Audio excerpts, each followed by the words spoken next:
L'argent des orphelins, ça c'est les 6e choses qui sont interdites en islam. Manger l'argent des orphelins. Un enfant que ses parents sont décédés, sa mère, son père, il n'a pas de parents, et les parents ils ont laissé l'argent, et toi tu n'as rien trouvé que de les maltraiter, parce que le papa n'est pas là, la maman n'est pas là. Il y a des gens qui sont comme ça, ils font les 5 prières là. C'est pour ça que je vous dis que les prières ne vont pas vous sauver. Les imams en train de vous dire, non, prie seulement, billahi, la prière ne va pas te sauver. C'est ton comportement qui va te sauver. Toi, tu pries 5 prières là, mais quelqu'un, tu vois un enfant, son papa, sa mère est décédé, et tu les maltraites. La manière dont tu traites tes enfants d'une bonne manière, mais comme ses parents ne sont pas là, tu la maltraites. Et puis tu pries 5 prières, toi tu cherches quel paradis? Tu te trompes, tu te fais des... Si tu manges l'argent des orphelins, tu vas trouver Dieu devant toi. Écoutez ce qu'Allah te dit.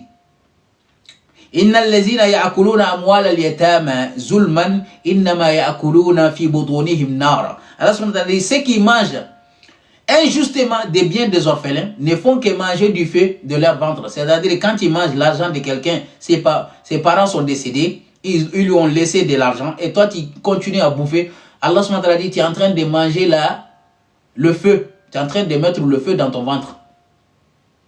Et Yom al-Qiyamah dit c'est encore pire. Tu te lèves Yom al-Qiyamah comme quelqu'un qui est saoulé, qui a bu l'alcool, il ne sait même pas là où il va. Donc ça c'est les 6e des choses qu'Allah subhanahu wa ta'ala a interdit catégoriquement de ne pas le faire.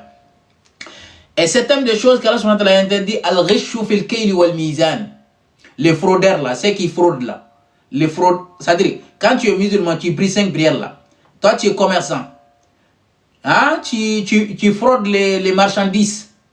Ou toi, tu es un livreur. Tu livres les choses, tu voles. Il y en a qui sont comme ça. Hein? Toi, tu es livreur. Tu livres les choses. Tu ouvres les colis des gens et tu voles. En tant que musulman, tu vas trouver Dieu devant toi. Les gens, ils te voient maintenant, mais Allah t'observe. Hein? Il écrit tout. Il y en a qui sont comme ça. Il y a des livreurs qui sont musulmans. Au lieu de donner le colis des gens, ils vont ouvrir, voler et appeler, oui, j'ai déposé. Allah va te déposer en enfer. Et c'est bien fait. On va aller dans Surat 83, Surat al-Mutaffifin. Vous allez voir les fraudeurs, ce qu'Allah a dit concernant votre sujet. Wailul lil mutaffifin. Malheur aux fraudeurs. Ceux qui fraudent là. Malheur aux fraudeurs. Qu'est-ce qu'il dit? Allazina izaktalu ala nasi yastawfun. Que lorsqu'ils font mesurer pour eux-mêmes, ils exigent la pleine mesure. Écoutez bien. Et lorsque eux-mêmes mesurent ou pèsent pour les autres, ils causent les pertes.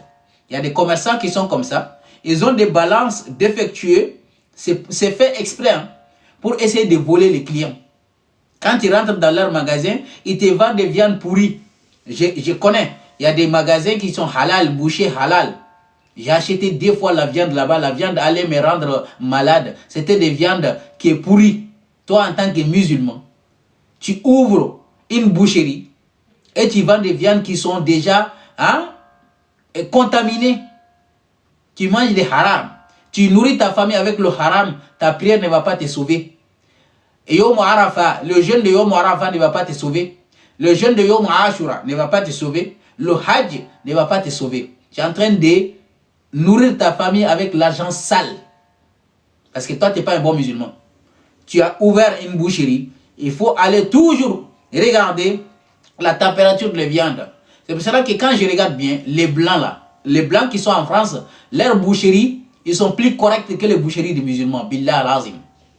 Quand tu vas aller chez les bouchers blancs là, les Français, les vrais Français, tu vas voir qu'ils respectent les températures de viande. Mais les musulmans là, leur boucherie là, quand ils parlent là-bas, ils ne respectent aucune règle. Il n'y a pas de règles là-bas. Ils vendent des viandes pourries comme ça, et juste pour gagner l'argent. Et puis, il est là-bas, la ilaha illallah, Muhammad Rasulullah, l'islam c'est une religion de paix. Anta kafir dajjal. Dajjal, hein? Anta dajjal. Et toi tu es dajjal.